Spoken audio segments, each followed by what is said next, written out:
I can't get no relief.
Can't get no relief.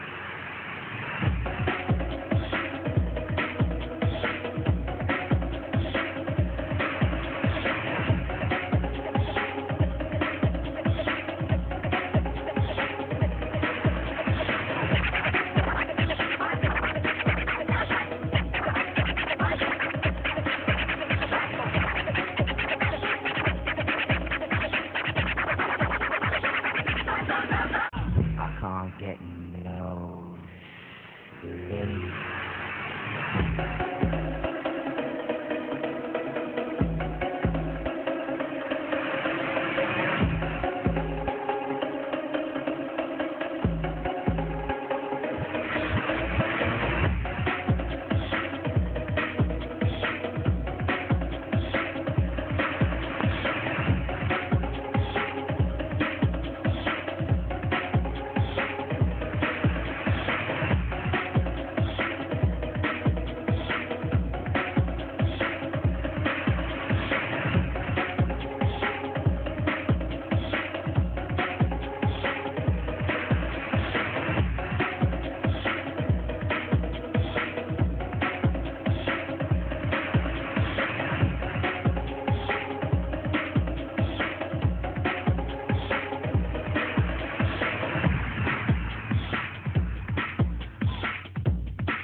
I can't get no relief.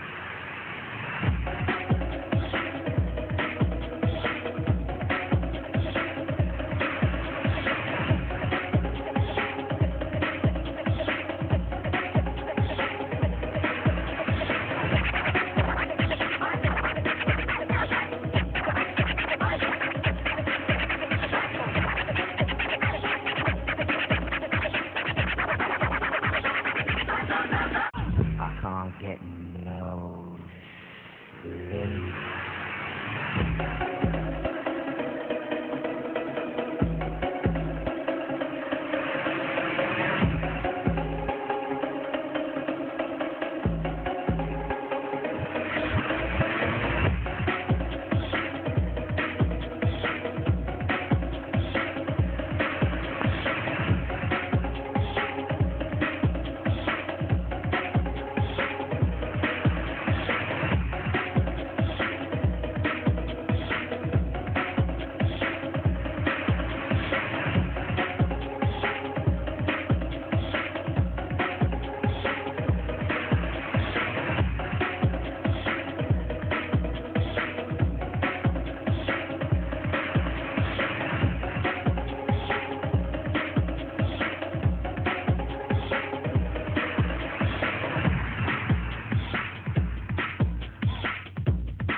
Salah satu teknologi terkini dalam dunia perbankan adalah mobile VSAT, (MVSAT), yang dapat menjadi solusi komunikasi bagi dunia perbankan yang semakin kompetitif. Teknologi mobile VSAT kini sudah bisa dibuat oleh bangsa Indonesia. Salah satu perusahaan pembuatnya adalah Pasifik Satelit Nusantara, yang merupakan perusahaan satelit telekomunikasi terkemuka di kawasan Asia Pasifik. Teknologi mobile VSAT, MVSAT, pertama buatan anak bangsa ini dinamakan PSNM VSAT, yang merupakan sistem antena VSAT bergerak dengan teknologi auto pointing. PSNM VSAT saat ini juga digunakan oleh industri media televisi untuk melakukan pengiriman gambar dari lokasi kejadian.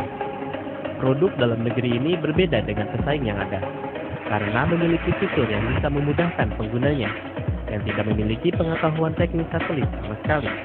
Jadi single push button, di mana dengan hanya mencet tombol ini, otomatis alat ini akan mencari arah satelit yang akan dituju, sehingga tidak diperlukan satu kemampuan teknis yang terlalu canggih. Jadi hanya diperlukan orang biasa saja sudah bisa untuk mengoperasikan alat ini.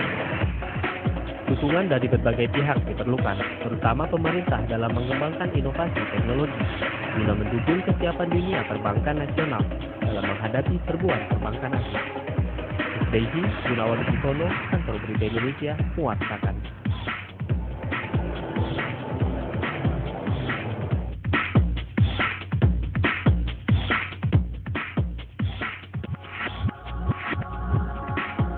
In 1945, the science fiction writer Arthur C. Clarke first explored the idea that satellites could be used for broadcasting. Using Kepler's laws of planetary motion and Newtonian mechanics, Clarke's paper gave the exact conditions for putting a satellite into geostationary orbit. Today, there are hundreds of such satellites orbiting the Earth, and SES Global's operating companies and partner companies around the world operate over 40 of them. They provide audio-visual entertainment and information, broadband data and telecommunications services to an area that is home to 95% of the world's population.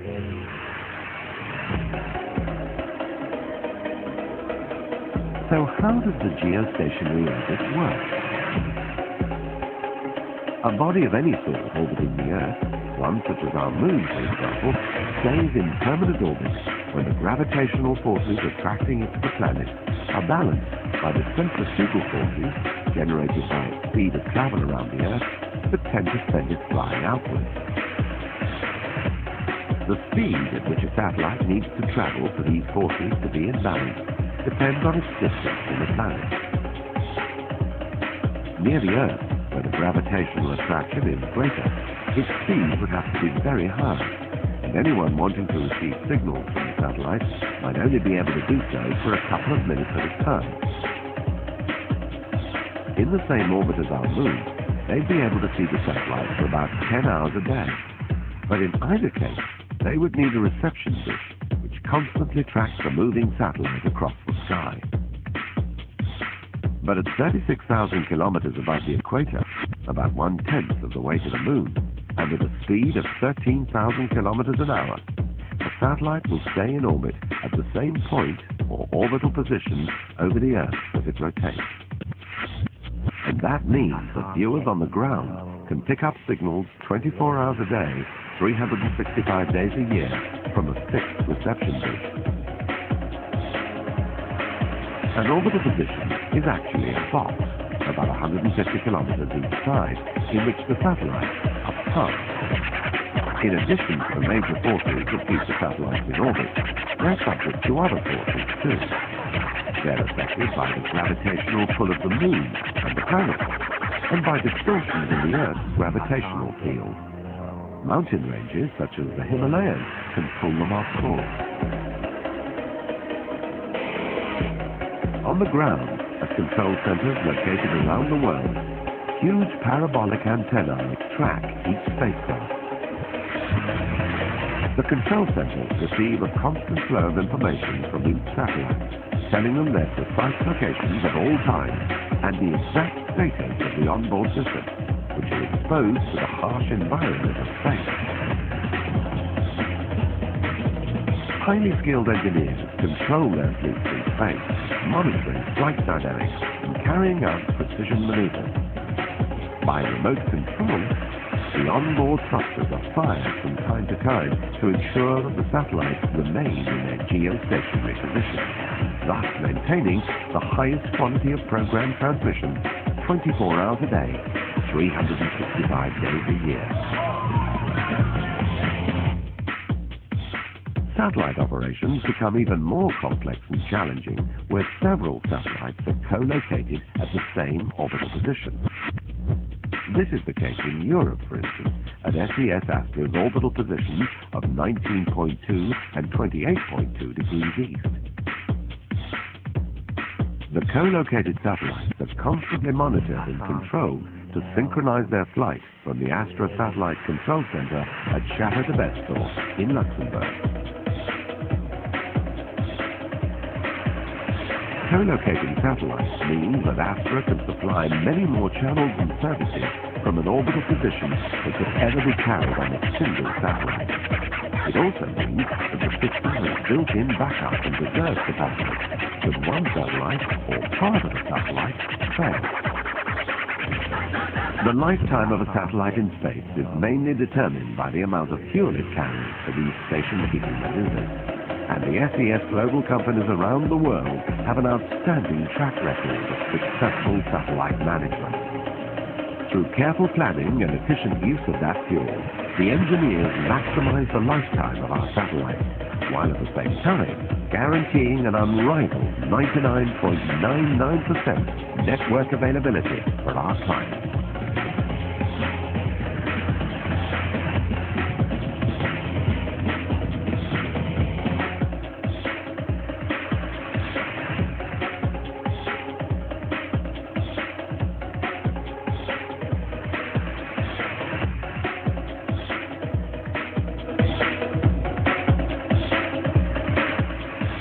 Hello friends, in this video we will see how satellite TV works.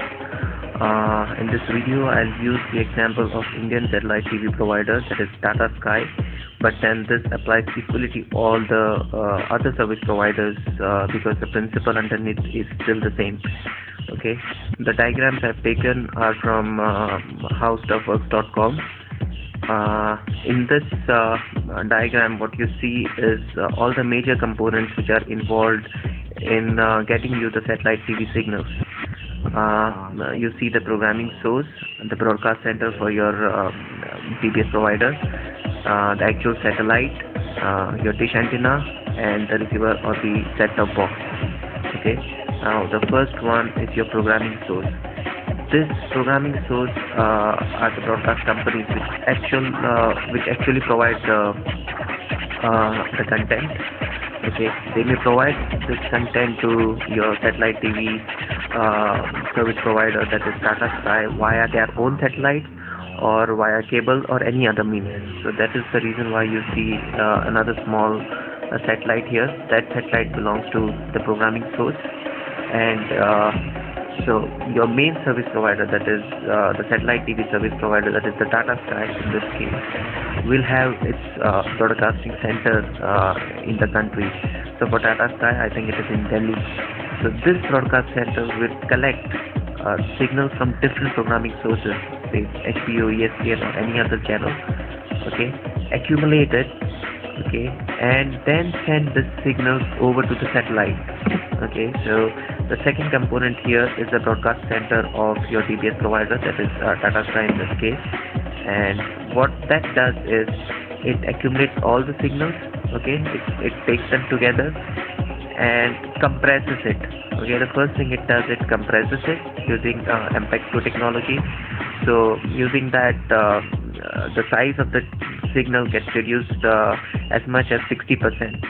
Okay, so now it compresses the signal as well as encrypts it, so that no one can just take the signal off the air and start reading it without paying for it. So that is the reason why they encrypt the signals. So these are the two main functions of this broadcast center. That is to compress the signals and to encrypt it, and then to transmit it to the satellite. Okay, so the third component here is the satellite. The satellite which Tata Sky uses is INSAT-4A. Okay, and that is being operated by ISRO, which is a geostationary satellite. Geostationary satellites, as you know, appear fixed with respect to any point on the Earth, and the way that is achieved is the period of revolution of the satellite around the Earth is same as the period of rotation of Earth around its axis. So the net result is, to a point on the Earth, the satellite always appear to be fixed in the air. So the satellite, the geostationary satellite which Tata Sky uses, as I said, is INSAT-4A. Now this satellite, or any other satellite for that matter, will have transponders on them. So Tata Sky uses around, or Tata Sky has leased around 12 transponders from INSAT-4A. So what these transponders do is they receive the signal which is transmitted by the broadcast center, right, and they retransmit it. Okay, and this retransmitted signal is what your dish, or the dish antenna on the roof of your houses receives. Okay, so that is the function of the satellite in this whole cycle. Okay, and the geostationary satellites are operated at heights which is greater than 35786 kilometers. Okay, now the next component is your dish. Like I said, dish, the main function of dish antenna is to receive the signal transmitted by your satellite. I have a separate slide covering the functions of dish antenna, so we will discuss it later. But what this dish will do is it will take the signals which it received from the satellite and give it to the receiver or the set-top box via coaxial cables. Now the receiver is the fifth component in this chain, and the receiver will be connected to your TV via HDMI cable or component cable. So as you might have guessed, the functions of receiver will be the functions will be exactly opposite to what the broadcasting center had done. That is to decompress and decrypt the signals, process the signals, and send it to the TV. So only at your receiver point will you be able to decrypt the signal, okay, or decompress it. This diagram shows you the overall picture of how the content which is provided by channels like say HBO or ESPN is ultimately being shown on your TV. I hope that gives a rough idea of how satellite TV works. Okay, so we'll see a few more details on other aspects of satellite TV. This diagram shows you the dish antenna. Dish antenna consists of two parts. One is the parabolic curve-shaped surface, and the second is the feed horn. Here, the signals that you receive from your satellite are converged by this parabolic surface onto the feed horn. So the bigger the area of this parabolic surface, the strength of your signals would increase. Okay, so the feed horn, the main functions of feed horn, as you can see, is one is it amplifies radio signals. Whatever signals that are converged onto this feed horn will receive it and amplify radio signals. Since these frequencies are very high frequencies, right, this feed horn will convert it to a block of low frequency blocks. Okay, and that is the reason why this part is called low noise block down converter, or LNB for short. So basically it will convert the block of high frequency band into a block of low frequency band, and then pass the low frequency band on to the receiver via coaxial cables. And since these are low frequency band frequencies, you cannot have unlimited length for your cables, because as the length of the cables increases, the strength of the signal will decrease. Okay, so there is a limit on to the length of cables that you can carry to your receiver. But yeah, so this is what is the function of your dish antenna, right? Okay, this slide shows the electromagnetic spectrum. so that you get an idea as to where do the waves that carry your satellite TV signals stand in terms of frequencies and wavelengths. So as you know, the satellite TV signals are part of microwaves, that is from 10 to the power 9 to 10 to the power 11, and most of the TV channels are part of Ku band, that is microwave. That is from 10 to the power that is 12 gigahertz to around 13 gigahertz. One of the property of the electromagnetic waves is that waves are able to diffract around objects whose size is comparable to the wave's wavelength, right? So if the wave we are talking about is in microwave range, that is whose wavelength is 1 centimeter to 10 centimeter, these waves will be able to diffract or bend around objects whose size is 1 centimeter to 10 centimeter, right? So if we talk of long waves, that is AM in this case, these waves will be able to diffract or bend around objects whose size is 10 meter to 100 meters. So that's why you see that, you know, AM receivers, you can have AM receivers inside your houses because these waves will be able to diffract or bend around your houses or the walls. But same is not the case with microwave waves, right? Because the size of its wavelength is 1 centimeter to 10 centimeter, but our walls are obviously thicker than that and will not be able to dissect around it. So that is the reason why you have your dish antenna outside or onto the roof of your houses, and you cannot receive a signal inside. This site, that.com, shows all the channels which are, or all the signals which are transmitted by Inset4A or Tata Sky. But basically this site shows all the satellites that are present and all the satellite TV service providers and details about them. So right now I'm showing you the page about Tata Sky. So if you see here, Tata Sky gets the signal from Inset4A and the position is 83 degrees east. So when you have the dealer of Tata Sky come to your house to install the dish antenna, you'll see he carries a magnetic compass with him, and he tries to find out this degree, that is 83 degrees east. So that is where your dish antenna will be positioned all along. So to the leftmost side you'll see these are the 12 transponders which Tata Sky have leased from Inset4A, and it shows all the details. It shows that all the channels belong to the Ku band, and this transponder, for instance, carries 17 channels, this carries 18, and likewise it is able to do that because of the compression. Had it been not uncompressed, it would have carried fewer channels, right? So you can go through this site and find out the details or the frequency at which a particular channel is transmitted. Okay, the last thing I want to talk about is the LNB. Most Tata Sky LNBs are quad output LNB, so you can see there are 4 outputs here. So that effectively means you can connect with one dish antenna, you can connect to 4 different receivers. Or if your receiver, your Tata Sky has video recording facility, that is DVR, then you will require 2 outputs per receiver. So in that case you'll be able to connect to 2 different receivers. So depending on whether you have DVR or not, you'll be able to connect 2 to 4 receivers, right? So now, is it possible to have if you had one output LNB, will it be possible to just split the cable and feed it to 2 different receivers? Well, it is possible, but then on both the TVs you'll have to see a single channel, that is one receiver always controls one LNB output. So in that case, one of the TV will always follow, so that is, you'll not be able to change channels on your other TV. So the best way to watch your program would be to have it this way, that is quad output LNBs. You can have a bigger antenna, you can install many LNBs over the same antenna, and can have as many LNB outputs. But one individual LNB, and there are octo output LNBs as well, but the most common is the quad LNB, where you'll get 4 outputs per LNB.